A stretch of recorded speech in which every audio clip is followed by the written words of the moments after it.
What if I told you that the fastest way to build wealth is to be the dumbest person in the room? According to research, the richest 1% are less intelligent than those who aren't earning as much as them. And you've probably wondered this in your own life. When you look at people around you, people who are not as smart as you seem to be getting richer and richer. And yet you feel stuck financially no matter how hard you try. But what you don't realize is that you've been conditioned to believe that success is a puzzle for smart people to solve, when in reality, it's a game anyone can play and win. The problem is you've been held back by beliefs and psychological patterns that are keeping you down. And so in this video, I'm going to share with you exactly how you can rewire those beliefs and start taking action towards building real wealth. Starting with lesson number 1, the callus effect. Have you ever wondered why some people seem completely unfazed by rejection, failure, and criticism, and other people, maybe even yourself, completely crumble at the first sign of trouble? Well, there's actually a scientific reason for this, and it has nothing to do with the fact that some people are just wired differently or naturally confident. You see, the people you know who barely graduated from high school yet are posting pictures of their third vacation this year, they went through something that smart people never experience, and they got comfortable with being uncomfortable. They went through school being told they weren't good enough and failed test after test, barely scraping by, always being rejected time and time again. Meanwhile, what about the smart ones? They're soaking up all of the praise and motivation, and it was fueled by being good at things. And so their identity was wrapped up in being the smart one, the one with the potential. But here's the problem. The real adult world doesn't give you extra credit or a higher GPA score for always having the correct answer. Instead, it rewards you for taking action, for persistence, and for getting back up when you get knocked down. And so what's really interesting is that studies that we've seen from children who were praised in their intelligence doesn't actually boost their confidence. It does the opposite. They did a study of 5th graders who were praised for being smart, and they ended up being more fragile in the face of failure. They focused more on looking good than actually learning. And then when things got tough, they gave up faster, enjoyed the task less, and believed they just weren't good enough. But the kids that they studied who were praised for their effort saw setbacks as a sign to try harder, not as proof that they weren't smart. And so because it reinforced this belief that they could get better, those kids did better. Like, a lot of people don't know this about me, but I didn't go to traditional school until college. And so I was homeschooled my entire life, and I remember I really struggled with reading early on, embarrassingly so. I'd sit with these simple kids' books my friends were reading and flying through, and I'd be stumbling over words and mixing it all up and trying to sound things out. And one of the clearest memories I have of this was at Sunday school. I used to sit in a circle in Sunday school, and we'd be assigned to all go around the table and read a verse from the chapter. And so I would sit there with my heart pounding, counting ahead to figure out which verse I was going to have to read, so I could start practicing it before it got to me. And I'd mouth out the words and trying to sound them out in advance and praying that I wouldn't mess it up and mispronounce something and look silly. Because it wasn't just about reading, it was about being seen struggling in front of other kids who didn't seem to have the same issue. And every time it was my turn, I'd feel this wave of anxiety and shame, like I didn't belong in the same circle. But looking back now, I realized something about that. That early struggle, learning to push through what didn't come naturally, was actually such a gift because it taught me how to keep going, even when I felt behind, unprepared, and unqualified. It gave me the muscle of perseverance. It built something in me that natural talent never could, and that was grit. You see, unsuccessful people do what's easy, and their life stays hard. Successful people do what's hard, and their life gets easier. And that's really what this is all about. So here's what you need to understand. Just how manual calluses build up on your hands to protect you from pain and blisters, the not so smart people who fail repeatedly develop what I call emotional calluses that protect their psyche from that sting of rejection and setbacks. Intelligent people, on the other hand, don't have this thick emotional callus. And so when we fail, even just once, we can't handle it. We stop. We make it mean something about our worth, and then we take this huge hit to our identity and our ego. But that's what needs to change. Success requires failing forward, and if you've never built up those emotional calluses, every setback's going to feel like the end of the world instead of just Another data point on your journey to success. So you need to embrace every single failure as an opportunity to learn and move one step closer to success. And related to this point, let's move on to the second lesson, which I call the underdog advantage. See, when you're smart, something really interesting happens with your psychology. You build up this image, this identity, where you need to be seen as excellent or better than everyone else. And suddenly, you have a reputation to maintain with people. And so this leads smart people to chase highly prestigious jobs, like doctors, lawyers, engineers, jobs that sound impressive at dinner parties but often have very capped earning potentials. But those who weren't so smart were underestimated from day one. They heard things like, you'll never amount to anything. Oh, you're definitely not college material. Oh, you're going to be lucky to get any job. And that constant underestimation became absolute rocket fuel for their achievement. This is called psychological reactance. It's that feeling when someone tells you that you can't do something, and then you immediately want to push back and prove them wrong, just to maintain that sense of control, that autonomy. And it's like when someone says, hey, don't think about pink elephants. Then immediately all you can think about, as random as it might be, are pink elephants. When everyone expects you to fail, proving them wrong becomes your primary motivation. It's a drive. You're not trying to maintain some perfect image or live up to impossible standards. You're just trying to earn respect that was never given to you in the first place. Plus, dumb people have nothing to lose. They don't have an ego to protect or a reputation to uphold. And starting from zero means any amount of success feels like a huge win. Just think about every great underdog story that you know. Rocky's journey from being a nobody to a champion. Steve Jobs getting fired from Apple and Oprah Winfrey being told she'll be unfit for television. The person who wasn't supposed to make it always goes on to be super successful because they're not worried about staying in the game. They're simply trying to get in the arena and earn the position in the game in the first place. Here's what I want you to do. Lower your bar to enter the game. Stop trying to maintain some type of perfect image of success that needs to happen. Just give yourself permission to be a student of the process, to make mistakes, to not have it all figured out. Because the goal isn't to be perfect, it's to start before you're ready. And that's ultimately what massively increases your chances of being ready. The underdog wins not because they're more talented, they win because they become a student of the process. See, when you don't have prestige to protect, you are willing to practice. When you don't have a reputation to uphold, you are willing to learn what works. Most smart people want to be seen as excellent. Underdogs want to become excellent. So how do you do that? You study, you practice, and you get in the reps. Because success doesn't go to the person with the perfect plan. It goes to the person who's willing to keep showing up and get better over time. I don't care how smart you are. If you are not a student, you won't grow. You'll never get it. So give yourself permission to start ugly. Start before you're ready. And if you're done waiting to feel ready, and you're ready to actually rewire those beliefs that have been keeping you stuck, then I want to invite you to the Personal Power Collective. Inside, you get immediate access to my 4-part Rewire Your Results training, where I show you how to create more of what you actually want. More money, more momentum, more meaning. And the best part is you can join this program by starting your trial today. So I'll leave the link to that in the description down below. Go check it out. Lesson number 3, the lone wolf paradox. Smart people have this deeply ingrained belief that I should do it all myself. This I can do it all mentality. You think asking someone for help makes you look incompetent, weak, like you don't deserve the success that you're trying to achieve.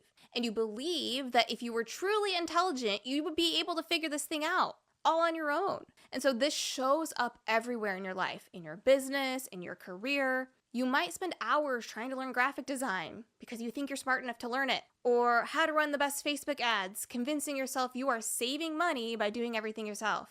But deep down, what's happening is you're wasting your time and your money. Like if you make $100 an hour doing something that you're best at, and so you spend the next 10 hours learning bookkeeping to save yourself $500 on a bookkeeper, you've actually cost yourself $1,000 in revenue because you were spending that 10 hours not generating $100 an hour on your thing. And so it's not smart, it's expensive. You've literally wasted precious time that you could have spent focusing on the things that actually generate money in your business. But dumb people have a completely different approach. They're very quick to say, I don't know how to do this. I need to find someone who can help me. And so they delegate early on, and often because they never developed this ego that told them they have to be good at everything. And so they don't see asking for help as a weakness, it's just efficiency. So while you're over there trying to become the expert at 15 different skills, dumb people focus on 1 or 2 things max that they're really good at.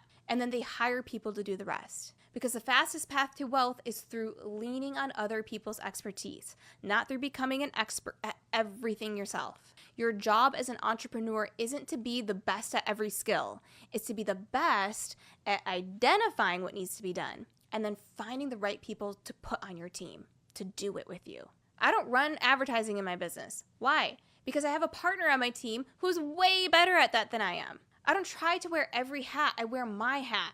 And I let other people wear their hats. I've got coaches on my team. Listen, some of them are better coaches than me in certain areas. And I love that for our clients because they support our clients. They teach inside our programs. They help run the operations. And while I'm teaching what only I can teach, they're delivering the kinds of hands-on coaching that multiplies results for our students. See, the fastest way to grow a business is not doing everything yourself. It's multiplying yourself through other people. It is damaging your success being the lone wolf. Think about this. If I want to do everything myself, I spend 2 hours cleaning my bathroom. And yet I make $10,000 an hour teaching. So I'm going to stop teaching and go spend 2 hours to clean the bathroom. What did that just cost me? $20,000. And so I value my time so much more than my money, I will happily pay someone to buy back my time. You cannot afford to be the lone wolf. In fact, there's no such thing as a self-made millionaire. There's only team-made millionaires. And we were not put here on this planet to be alone, to do everything alone. And so I don't try to do everything alone. I don't clean my house alone. I don't run ads alone. I don't answer support emails alone. I don't even coach my clients alone. Every minute you spend doing something someone else could do is a minute that you're not doing what only you can do. And I don't believe any of us were put here and called to do everything, but we were called to do our thing. And so here's what your action steps should be. First, make a list of everything you're currently doing in your business or career. Big or small, I want you to identify all of them. This could be replying to emails, posting on social media, jumping on sales calls. And then, next to each task that you're doing, label it as high value. I call these $10,000 tasks, medium value, or low value. And so organizing your tasks in this order, maybe inboxing, like going through your emails, could be a low value task. Posting on social media, maybe that's medium value if you're making some offers. And then locking in a high value deal and rolling some revenue, well, that could be high value. That would go in your high value category because you're actually growing the business. And then last but not least, I want you to highlight every task that's either low or medium and get rid of it, delegate it as soon as possible. Always focus your time and energy on the highest value activities that only you can do.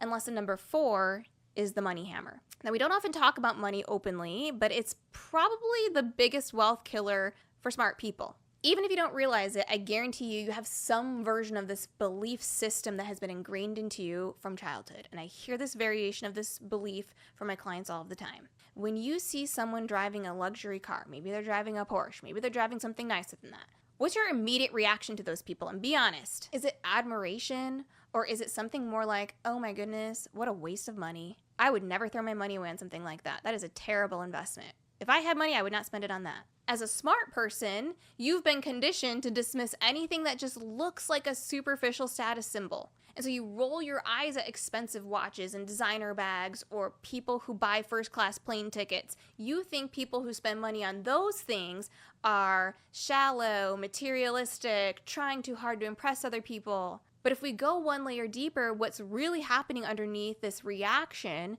is somewhere in your subconscious. You believe that people who have money are fundamentally bad people. Maybe you grew up hearing things like money doesn't grow on trees and we can't afford that.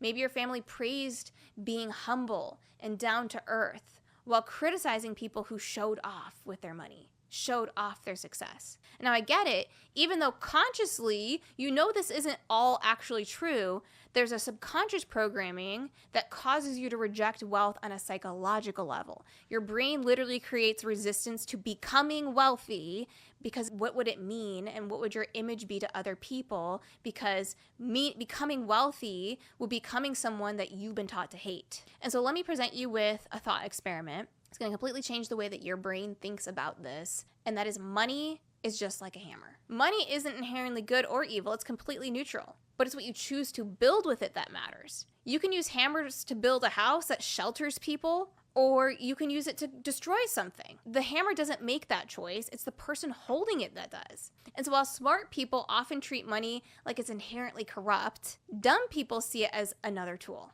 Something that can actually make their lives better and help them solve problems. And by the way, financial freedom isn't a hard fixed number in your bank account. It's a feeling you get when money is no longer the limiting factor holding you back from living your dream life.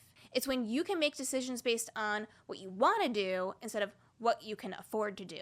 So here's what you need to do right now. Define your freedom number, not some arbitrary, I want to be a millionaire goal, but get specific with the amount of money that you would need to be financially free. That peace of mind that you actually want, the lifestyle that you actually want. What is that actual number for you? I love that financial freedom gives me the ability to be able to say yes when a family member is in need, without hesitating, without checking my account and wondering what a bill's gonna have to be delayed in order to help this person out and make it happen. It looks like buying first-class tickets to Aruba for our 10-year wedding anniversary and not checking the prices first. Staying at a 5-star resort when we got there. Booking the spa package before we ever even had the flights booked. Having my lawn mowed and my house cleaned every week, not because I can't push a mower, but because my time is more valuable serving in my assignment. That's what financial freedom looks like to me. It looks like building a business that could pay me whether I show up on Zoom or whether I stay home with my husband. It looks like sowing a $10,000 seed into charity without hesitation because I wasn't waiting on a windfall. I had overflow. Money is a tool. It's a terrible master, but an excellent servant. And see, most people are slaves to what they should be ruling over. Broke people work for money, wealthy people make money work for them. And then they put it to work for others. Also, number 5, the McDonald's rule. Did you know that McDonald's didn't invent the hamburger? They just made it faster and more consistent than everyone else. Starbucks did not invent coffee. They just created a better experience around drinking it. Uber didn't invent taxis. They just made ordering one more convenient for people by using an app. Are any of these ideas world-changing or original? Not really. Are they super successful companies? 100%. Now, I see this pattern over and over again with my coaching clients who are brilliant and they're educated, they're so capable, and they're sitting there twiddling their thumbs, waiting for the revolutionary idea for their business to appear right in front of them. If you've ever thought about starting a side hustle or a business, I'm sure you've put the pressure on yourself to come up with some groundbreaking innovation that's never been done before. You're looking for that blue ocean. You're going to trailblaze a new path. But what do dumb people realize? They know they don't need the next best idea to start making money on their own terms. You just need an idea that solves a real problem for real people and are willing to pay for that solution.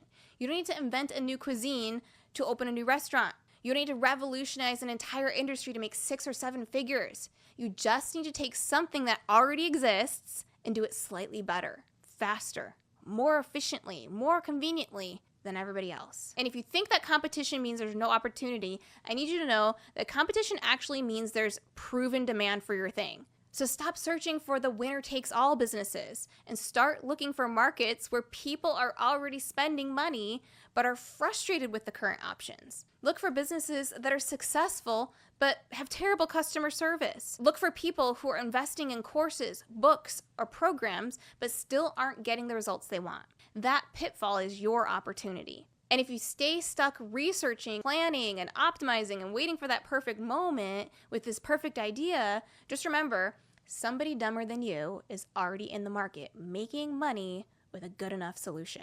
They're not smarter than you, and they're not more talented than you. They're just more willing than you to make money with an imperfect solution, rather than make no money at all by having the perfect plan.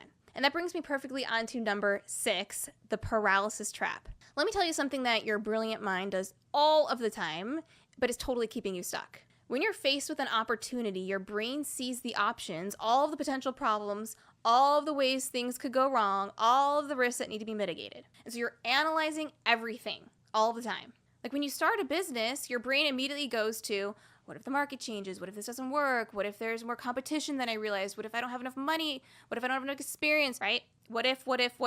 And trust me, it gets worse. The more you don't know, the more you realize you don't know. And this creates what psychologists call conscious incompetence. You become painfully aware of how much you still need to learn, and this stops you from ever starting anything. Dumb people, on the other hand, experience what psychologists call unconscious incompetence. They know very little yet, but they feel super confident and excited because they don't know enough to doubt themselves. They don't see all of the potential problems because they don't even know they exist. And so they make decisions faster and move forward. They're not paralyzed by the possibilities. They're just picking a direction and they start walking. And they figure things out as they go, instead of trying to figure everything out and be really smart and studious before they ever start. Because the market will teach you what works better than any textbook. Customers will tell you what they want better than any market research report. And failure will show you what to do and what to avoid better than any case study.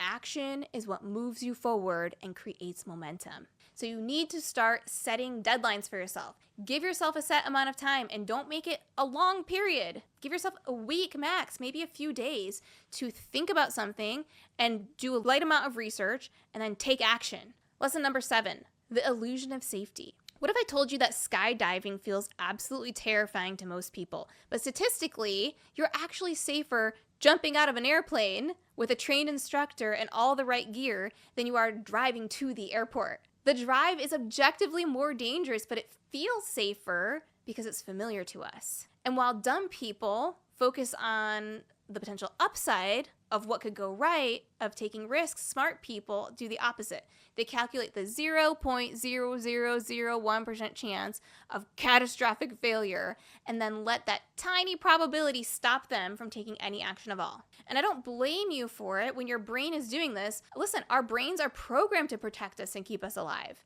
We're literally hardwired to see danger everywhere and assume the worst case scenario and avoid anything that feels risky or uncertain. But in the modern world, this ancient programming makes us avoid opportunities that feel scary, but are actually relatively safe. And at the same time, we end up gravitating towards situations that feel safe, but are actually incredibly risky. Like if you think about starting a business, you immediately imagine losing your savings, failing in front of everyone, you're going to be living out of a cardboard box, and you've disappointed your entire family. But while starting a new business is risky, you know what else is risky? Spending the next 30 years of your life putting your financial eggs in your employer's basket. Knowing in reality you could be laid off at any time for any reason that has nothing to do with your performance, which doesn't sound safe to me at all. So the people getting rich are just the ones willing to trade the illusion of safety for the reality of control. They'd rather bet on themselves than bet on somebody else's company and somebody else's decisions for their future.